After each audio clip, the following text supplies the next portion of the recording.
खोर्धा जिलार सबु भोटर्स मान को मोर नमस्कार। मु जिलापाल तथा जिला निर्वाचन अधिकारी खोर्धा आपण समस्त मतदाता को अनुरोध करने को चाहे कि भारतर श्रेष्ठ लोकतांत्रिक व्यवस्था एवं संविधान आपण मानकु मतदान रो अधिकार प्रदान करिछि। एहा पाइबा पई हमर पूर्व पुरुष इंग्रेज शासन सहित दीर्घ काल धरी संग्राम करिसंती। अगणित शहीद निजर जीवन उत्सर्ग करिसंती। से महान त्याग एवं श्रेष्ठ गणतांत्रिक परंपरार सम्मान रे समस्त मतदाता को सबु परिस्थिति रे निजर मताधिकार प्रयोग करने दरकार।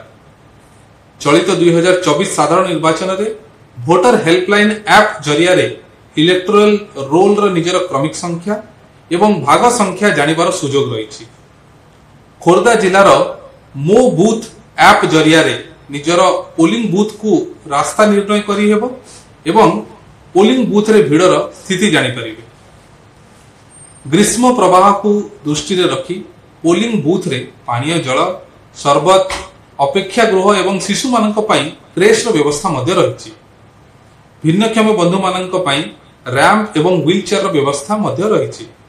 वयस्क भोटर मानक विश्राम पई चेयर रो व्यवस्था मध्य करा जायछि। खोर्धा जिले में पाखापाखि 2 वर्ष धरी निर्वाचन रो प्रस्तुति जारी रही। निर्वाचन पई पाखापाखि 15,000 पोलिंग अधिकारी को प्रशिक्षित करा जायछि। केवल महिला अधिकारी माननकु नहीं 525 टी सखी बूथ रो व्यवस्था रही।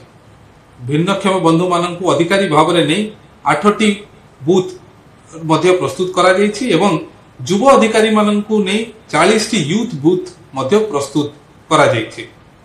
एत व्यतीत 384 टी मॉडल पोलिंग बूथ एवं इको फ्रेंडली बूथ मध्य एही निर्वाचन रे आपण माने देखि परिबे।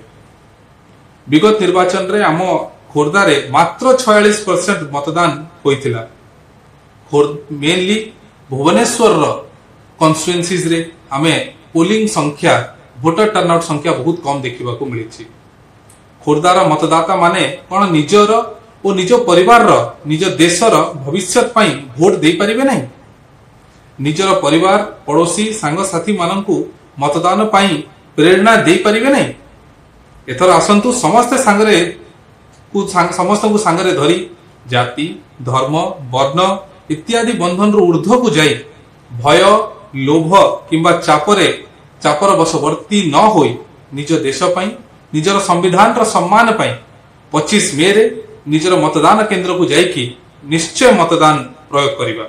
समस्ते खोर्धा जिलार भोटर्स मान को पुणी थरे मोर नमस्कार।